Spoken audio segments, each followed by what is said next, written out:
आप लोग को द्वारा रिक्वेस्ट किया गया था मतलब कि टेक्निकल के लिए मतलब मेरे द्वारा कुछ प्रयास किया जाए, तो हमने सोचा कि चलिए आप लोग का रिक्वेस्ट है तो कहीं से नोट्स वगैरह बनाना तो काफ़ी मुश्किल होगा, क्योंकि काम करने के बाद मतलब एक सेट नोट्स वगैरह बनाना उसके लिए उतना छुट्टी नहीं होगा। तो हमने सोचा कि एस के झा सर का जो आपको मार्केट में ये बुक जो उपलब्ध है उसका जो एमसीक्यू है उसको हम पहले आपको हम समझाने की कोशिश करते हैं। अगर आपको अच्छा लगेगा तो आप हम कमेंट करिएगा, हम उसी आधार पर आपको आगे भी दिखाने की बता देंगे। और एक बार इससे अगर आप सही से बना लीजिएगा तो आपको इतना मतलब कि इतना मतलब निश्चिंत हो सकते हैं कि हाँ हमको उसके बारे में कुछ जानकारी हो गया है। अगर प्रश्न कुछ मतलब अल्टर्ड यानी कि आपके रेंज से बाहर भी आएगा तो आप उसको कवर कर सकते हैं। तो आप अपना कमेंट करके ज़रूर बताइए कि हाँ आपको ये वीडियो कैसा लगा। ज़्यादा प्रश्न तो होगा नहीं, लेकिन मतलब आपको जो भी जितना प्रश्न होगा वो आपको बिल्कुल एकदम लाइफ टाइम के लिए याद होने वाला कंडीशन होगा, ठीक है ना। तो चलिए हम शुरू करते हैं, आते हैं पहला प्रश्न में। पहला प्रश्न कह रहा है कि ट्रांसफार्मर का कार्य किस सिद्धांत पे काम करता है। ठीक है, ट्रांसफार्मर का सिद्धांत, तो यहाँ आप नीचे उसका ट्रांसफार्मर का आप फोटो देख पा रहे होंगे। ये देखिए ट्रांसफार्मर का फोटो आपको यहाँ दिखाई दे रहा है, ठीक है ना। पूरा इसका सिंबल दिया हुआ है, एक तरह से मान के चलिए कि उसका जो सिंबल तो नहीं कहिएगा उसको, मतलब कि एक मतलब उसका डायग्राम एक तरह शॉर्ट सिंगल मतलब कि सिंगल लाइन डायग्राम की तरह उसको दर्शाया गया है, ठीक है ना। तो यहाँ देखिए जिस तरह से आप देखिए यहाँ आपको दो बाइंडिंग दिखाई दे रहा होगा, एक होगा प्राइमरी और दूसरे होगा सेकेंडरी। जिससे आप ट्रांसफार्मर को पावर दीजिएगा उसको कहेंगे प्राइमरी, और जिसमें आप लोड लगाइए उसको कहेंगे सेकेंडरी, ठीक है ना। जिससे आप पावर दीजिएगा उसको प्राइमरी, और जिससे हम मतलब लोड में लगाते हैं उसको कहते हैं सेकेंडरी। तो उद्देश्य इस देखिए अब इसमें एक चीज़ और याद रखने वाला है कि ट्रांसफार्मर जो होता है, ट्रांसफार्मर के दोनों तरफ पावर लगभग सेम होता है। ये चीज़ बेसिक तौर पर सब याद रखिएगा। अगर इस तरफ पावर 100 वाट होगा, या हमने मान लिया कि आप 10 एम्पियर और 10 वोल्ट यानी 10 वोल्ट और 10 एम्पियर का रहा, मतलब दोनों वोल्टेज और पावर का वोल्टेज और करंट का वैल्यू अगर 10 करके, आपको पता ही होगा पावर दोनों का मल्टीप्लाई करके आता है, तो 10 गुने 10 यानी कि 100 वाट आ गया आपका पावर, ठीक है, प्राइमरी का।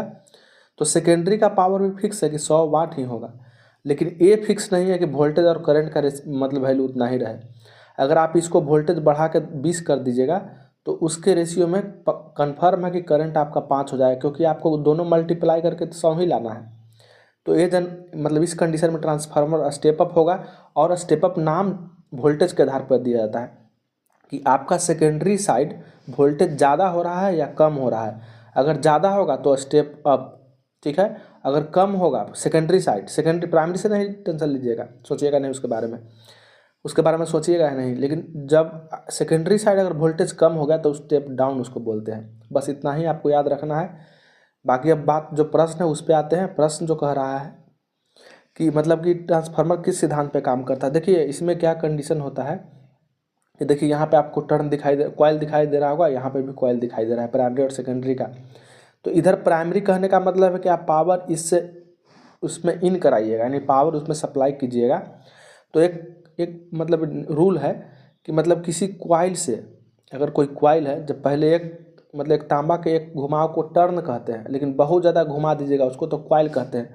तो वही हम आपको यहाँ पे दिखाना चाह रहे हैं कि अगर कोई कॉइल है, कॉइल से अगर पावर इसमें इन कराते हैं, इससे मतलब फेज और न्यूट्रल करके एक फेज इन कराते हैं, तो इसमें आप एक चुंबकीय फ्लक्स उत्पन्न हो जाता है। इसके अंदर कोर होगा, ठीक है ना, कोर पे ही लपेटा जाता है तब उसमें फ्लक्स उत्पन्न होता है। तो ये जो है चुंबक की भांति काम करने लगेगा और इससे फ्लक्स निकलने लगेगा। क्या निकलने लगेगा? फाई, जिसको सिंबल होता है फाई। फ्लक्स आपको सिंबल मतलब फ्लक्स निकलना शुरू हो जाएगा। तो ये बात दे रहा है कि फ्लक्स निकलेगा। तो और दूसरा कंडीशन ये है, इसमें पावर दीजिएगा तो इसमें फ्लक्स निकलेगा, लेकिन वही उल्टा कंडीशन है। अगर किसी कॉइल से फ्लक्स लिंक होकर गुजरेगा, इसमें तो ये तो इसका तो ये रहेगा ही, कोर रहेगा ही, लेकिन इससे अगर फ्लक्स गुजारिएगा तो इसमें विद्युत धारा उत्पन्न हो जाती है, ठीक है ना। तो अब देखिए आप यहाँ पर देखिए कि ये जो प्रश्न है उसमें कह रहा है कि मतलब किस सिद्धांत पे काम करता है। तो यहाँ आप देख पा रहे होंगे, इसमें आप पावर जैसे ही इंजेक्ट कीजिएगा यानी पावर दीजिएगा तो इसमें एक फ्लक्स उत्पन्न होना शुरू हो जाएगा, ठीक है ना। और वही फ्लक्स इसमें जाके लिंक करेगा यानी इससे भी गुजरेगा। तो इससे तो पावर दे के आप फ्लक्स निर्माण करवाए, और वही फ्लक्स इससे गुजरा तो यहाँ गुजरने के बाद इसमें विद्युत धारा यानी ईएमएफ उत्पन्न हो गया, ठीक है ना, इलेक्ट्रोमोटिव फोर्स उत्पन्न हो गया। और इससे जो फ्लक्स बनेगा वो इसमें लिंक होगा, मतलब एक दूसरे का, मतलब समझिए कि इसके कारण इसमें, प्राइमरी के कारण सेकेंडरी में, और सेकेंडरी के कारण प्राइमरी में, मतलब एक दूसरे से संबंधित हो गया, मतलब परस्पर हो गया। सेकेंडरी के कारण प्राइमरी में भी ईएमएफ इंड्यूस्ड होता है, और प्राइमरी के कारण जो सेकेंडरी में आपको दिखाई दे ही रहा होगा। मतलब कहने का मतलब यह है कि परस्पर काम करता है, जैसे इसके कारण उसमें और उसके कारण इसमें, इस तरह से कंडीशन है। तो इसका आंसर आप परस्पर वाला डी लगाइए। लेकिन बात ये रहा कि अब एक सिंगल फेज ट्रांसफार्मर होगा तो सिंगल फेज में दो बाइंडिंग नहीं होता है, उसमें क्या होता है, सेल्फ इंडक्शन की बात आएगा। इसमें तो म्यूचुअल हो गया, लेकिन इस ऑटो ट्रांसफार्मर में सिर्फ एक बाइंडिंग होता है। तो इस कंडीशन में कोई तो एक्स्ट्रा फ्लक्स दूसरे में जाएगा नहीं, जो भी होता है सब यही रह जाता है। तो इसका कहने का मतलब यह है कि इसमें अगर आप बात करिएगा तो इसमें हो जाएगा सेल्फ इंडक्शन, ठीक है ना। अगर ऑटो ट्रांसफार्मर की बात कीजिएगा जिसमें एक बाइंडिंग होता है उसमें हो जाएगा सेल्फ इंडक्शन। अगर दो बाइंडिंग ट्रांसफार्मर है इसमें होगा म्यूचुअल इंडक्शन। तो इसके आधार पर आप इसका आंसर लगा ही दिए हैं। चलिए अब आगे हम बढ़ते हैं, उनके द्वारा क्या दिया गया है देखते हैं। और इसमें एक फार्मूला भी है, जो मतलब सेकेंडरी साइड तो ईएमएफ बनेगा, लेकिन ईएमएफ का वैल्यू कितना होगा, तो उसका एक फार्मूला है ईएमएफ बराबर -n d∅dt। कहने का मतलब है फ्लक्स में परिवर्तन की दर मल्टीप्लाई करेंगे नंबर ऑफ टर्न से, तो आपको कितना ईएमएफ उत्पन्न होगा वो आ जाएगा। और यहाँ नेगेटिव लगाने का तात्पर्य यह है कि ये लेंज लॉ का एक नियम है कि जिससे मतलब बन रहा है उसी का वो विरोध करता है, इसीलिए इसमें माइनस लगाया जाता है।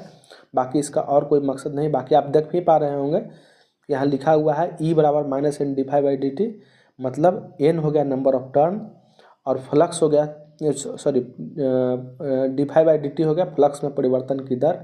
मतलब दोनों को मल्टीप्लाई कीजिएगा तो आपको कितना ईएमएफ सेकेंडरी साइड जनरेट हो रहा है ये आपको निकल जाएगा।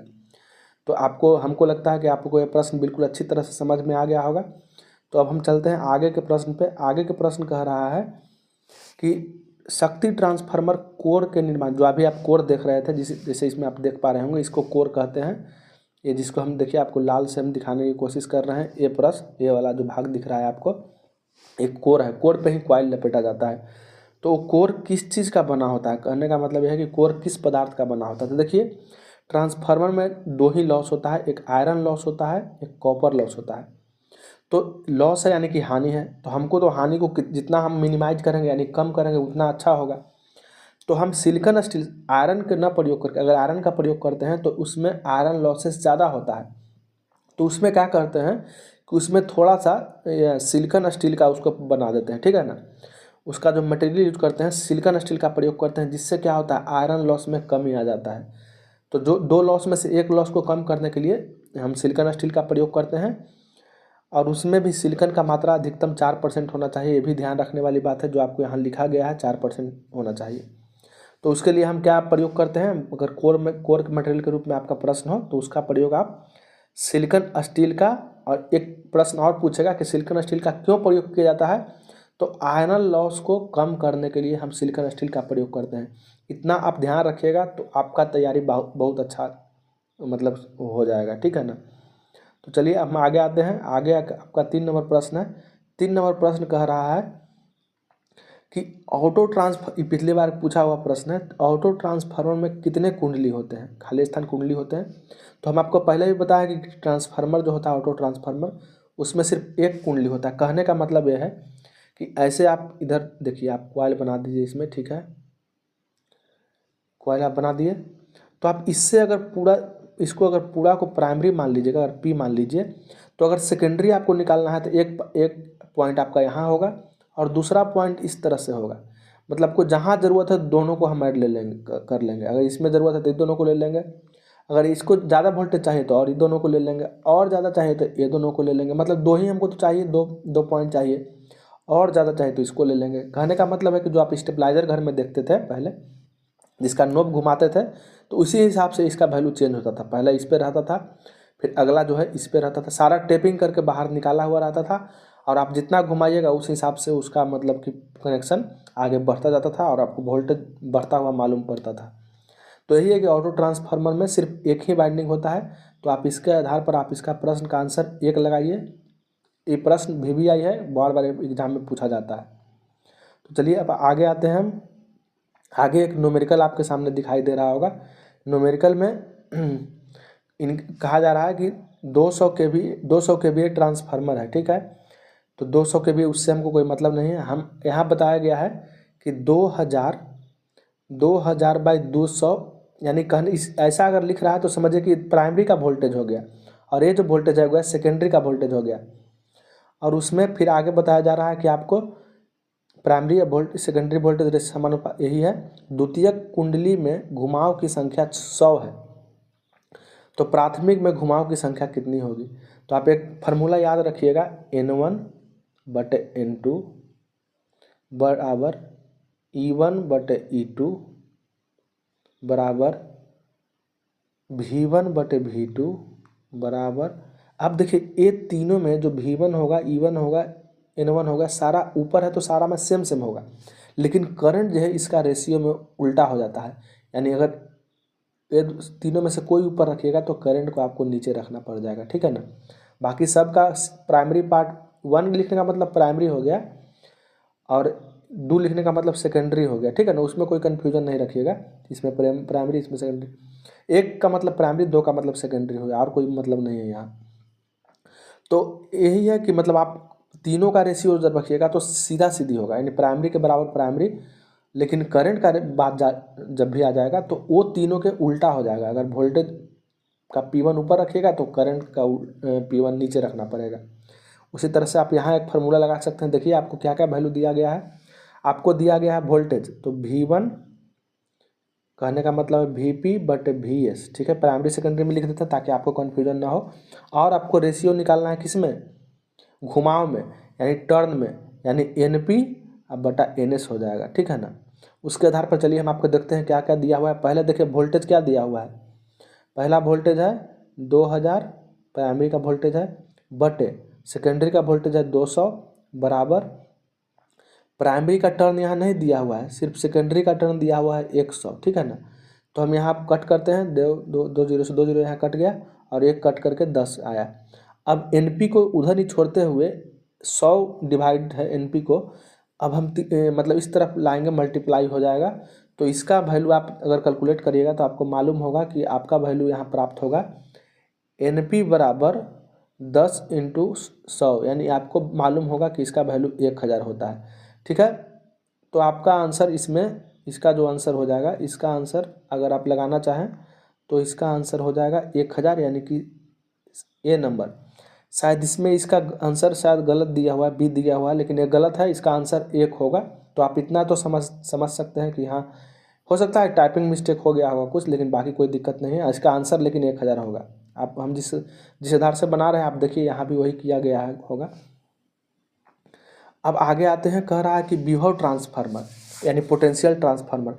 पोटेंशियल ट्रांसफार्मर जो होता है इसका प्रयोग सिर्फ मेजरमेंट, यानी कि आपको वोल्टेज नापने के लिए और सेफ्टी के लिए प्रयोग किया जाता है, ठीक है। इसको मतलब आप कोई ऐसे मतलब यूज करने के लिए कुछ एक्स्ट्रा लोड वगैरह के लिए नहीं होता है, सिर्फ मेजरमेंट के लिए प्रयोग होता है ये सब चीज़। करंट ट्रांसफार्मर या पोटेंशियल ट्रांसफार्मर जो भी है सिर्फ मेजरमेंट या सेफ्टी के पर्पज़ से होता है, ठीक है। तो अब पूछ रहा है यहाँ विभव ट्रांसफार्मर उपयोग होता है। देखिए आप जब भी मीटर देखे होंगे कहीं पे तो मीटर में कितना लिखा होता है पाठ्यांक, 0 1 2 3, इस तरह से करते करते बहुत होगा तो आप 100 200 500 तक देख पाइएगा, बहुत होगा तो आप 1000 तक घुमा के देखिएगा। लेकिन 360 डिग्री में कितना वैल्यू आप ऐड कर सकते हैं। जबकि आप बात कीजिएगा यहाँ तो आपको पता होगा कि आप सुनते होंगे 1,32,000 वोल्टेज है। तो इस मीटर को कितना बार आप गिनती घुमाइएगा कि गिनती कर पाइएगा कि कितना उसमें घुमा, कितना वैल्यू दिखा रहा है, ठीक है। तो उसके लिए क्या कर दिया गया है कि एक स्टैंडर्ड मानक है कि आप देखिए ये भी एक ट्रांसफार्मर है, पोटेंशियल ट्रांसफार्मर, ठीक है ना। लेकिन इसमें क्या कर दिया गया है कि बट है कि इससे जब भी निकलेगा 110 वोल्ट ही निकलेगा। यानी आप इधर 1,32,000 दे रहे हैं लेकिन आपको इधर कितना निकल रहा है, इतना कम टर्न रखा जाता है कि इधर से आपको 110 ही वोल्ट निकलेगा। तो बाकी तो इसका जो कोर वगैरह जो रहेगा वो तो रहेगा ही, लेकिन हम फोटो में समझाने के लिए उतना हम डीपली में नहीं बता रहे हैं, लेकिन कोई दिक्कत नहीं है, आप समझ सकते हैं कि ये है दोनों के बीच कोर तो होगा ही। तो बात अब ये रहा कि आप देख पा रहे होंगे कि अगर यहाँ 1,32,000 दे रहे हैं, प्राइमरी साइड में पावर इंजेक्ट कर रहे हैं, तो सेकेंडरी साइड आपको कितना EMF जनरेट हो रहा है, मात्र 110 वोल्ट। तो आप खुद समझ सकते हैं सेकेंडरी की तरफ वोल्टेज क्या हो गया, कम हो गया। तो कम हो गया तो यह स्टेप अप होगा कि स्टेप डाउन होगा। आप सीधा तो इतना तो समझ गए होंगे कि आप सेकेंडरी साइड आपको वोल्टेज कम मिल रहा है, तो इस तरह के ट्रांसफार्मर को क्या कहते हैं, स्टेप डाउन ट्रांसफार्मर कहा जाता है। अगर वोल्टेज सेकेंडरी तरफ से मतलब रहा, सेकेंडरी तरफ अगर वोल्टेज डाउन हुआ तो स्टेप डाउन होगा, अगर सेकेंडरी के तरफ वोल्टेज अगर ज़्यादा हो गया तो स्टेप अप हो गया, ठीक है ना। और कुछ नहीं है इसमें कंडीशन, बस इतना ही है कि हमको लोड तरफ क्या मिल रहा है वोल्टेज, बस उसके आधार पर हम ट्रांसफार्मर का नामकरण करते हैं। तो इस आधार पर इसका आंसर क्या हो जाएगा, स्टेप डाउन ट्रांसफार्मर हो जाएगा। चलिए ठीक है, तो हम अब आगे बढ़ते हैं इसमें। चलिए आज हम 5 ही प्रश्न रहने देते हैं। अगर आपको अच्छा लगा होगा वीडियो तो अपना कमेंट ज़रूर कीजिएगा और ज़रूर बताइएगा कि हमको इस तरह के वीडियो चाहिए। अगर नहीं चाहिए तब भी आप कमेंट कर सकते हैं, आप उसके लिए बिल्कुल स्वतंत्र हैं। वीडियो में जुड़ने के लिए धन्यवाद। आपका दिन मंगलमय हो।